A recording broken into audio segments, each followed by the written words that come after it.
The global security axis is under critical strain, with its epicenter situated at a strategic choke point, the Strait of Hormuz. Diplomatic deterrence has given way to neutralizing field operations. As confirmed by Reuters, U.S. forces have just deployed a large-scale series of Maritime Interdiction Operations, MIO.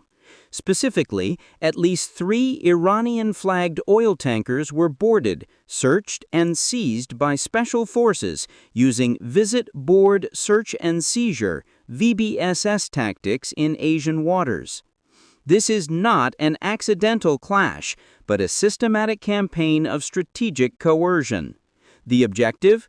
To dismantle the core financial supply chain of the Islamic Revolutionary Guard Corps, IRGC, whilst reaffirming Washington's doctrine of maritime dominance.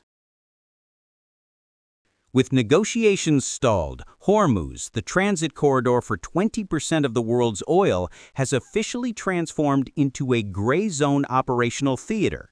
This interregional interception marks a new rung on the escalation ladder of asymmetric naval warfare. It directly challenges the existing rules of engagement, creating an irreversible risk of disruption to both energy security and the logistical networks of the entire Western Allied bloc. The situation is reconfiguring by the hour, and what follows is a comprehensive situational report on the ground data of this strategic chessboard. Situation reports, or SIT reps, and updated data from Reuters indicate a grim reality. The Washington-Tehran diplomatic channel has strategically frozen. As efforts to defuse the political situation fail, the operational space inevitably shifts from the negotiating table to the sea lanes. Diplomatic deadlock is the direct triggering parameter for kinetic escalation scenarios across the oceans. The immediate fallout is compounding at the Hormuz choke point. Data analysis from the Automatic Identification System, AIS, shows that traffic through this choke point has declined to alarming levels.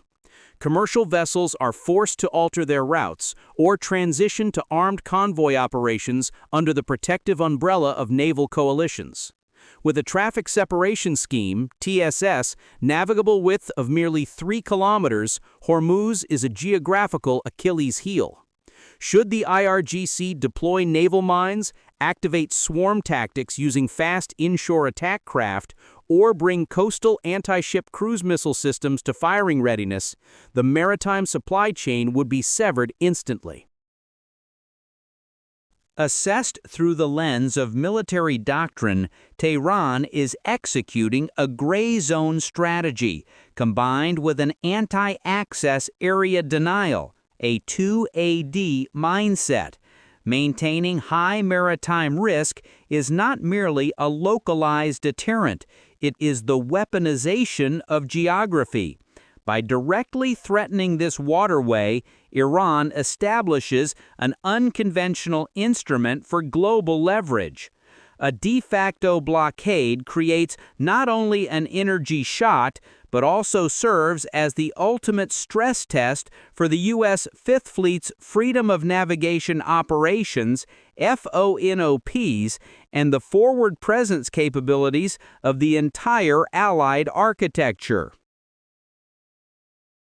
After-action reports, AAR, from Reuters confirm a major shift in Washington's concept of operations, CONOPS. The U.S. is expanding its area of responsibility, AOR, to contain the Iranian entity far beyond the Middle East.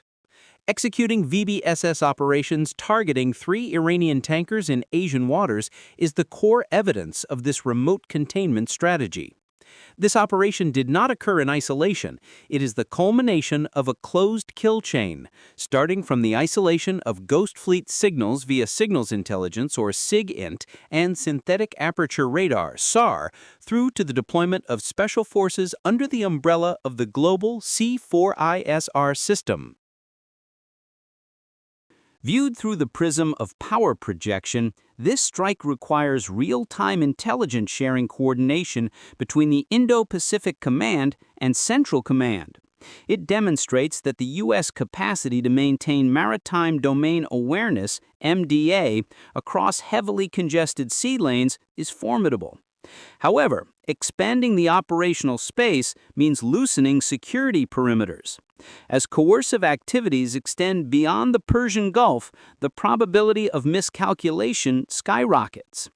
The IRGC is fully capable of activating asymmetric retaliatory campaigns, utilizing maritime militias to seize Allied-flagged commercial vessels at the gates of Hormuz to restore the deterrence balance. This maneuver is forcing Allied fleets to raise their force protection condition. Scenarios for establishing an internationally recommended transit corridor, IRTC, must be reactivated. On this board, missile specifications are no longer the sole decisive factor. The core lies in logistics and the ability to maintain forward presence. The U.S. expansion of its maritime jurisdiction is blurring the line between sanctions and low-intensity conflict. A single violation of the rules of engagement on the ground will trigger a chain reaction, igniting a full-scale naval confrontation. Pivoting from kinetic operations to geoeconomic warfare, every fluctuation in the maritime domain is being quantified by fierce trading metrics. Current market data shows Brent crude pushed to a risk threshold of $101.76 per barrel, with WTI anchored around $92.82. A recalibration is necessary. This is not standard macroeconomic supply and demand fluctuation. This margin is purely a geopolitical risk premium levied upon the entire global supply chain. The market's reaction mechanism is operating under an extreme hedging scenario. Any disruption risk at the Hormuz choke point, amplified by U.S. forces seizing millions of barrels of oil, delivers a direct supply shock to the forward market. When the U.S. intercepts the Ghost Fleet in Asia, it achieves the tactical objective of blockading the IRGC's financial lifeline, but simultaneously drains a massive volume of gray oil from circulation. Traders are not pricing based on past incidents, they are pricing in the worst-case scenario, a total maritime blockade at the world's oil hub. The geoeconomic fallout is creating a boomerang effect. The war risk premium for very large crude carriers, VLCCs, transiting the Gulf is soaring. This logistical burden is transferred directly into final energy prices, triggering cost-push inflation. This is a strategic paradox. While the U.S. Maritime Interdiction Operation (MIO) succeeds on the tactical front, it rebounds economic shockwaves back onto the Western Allied structure.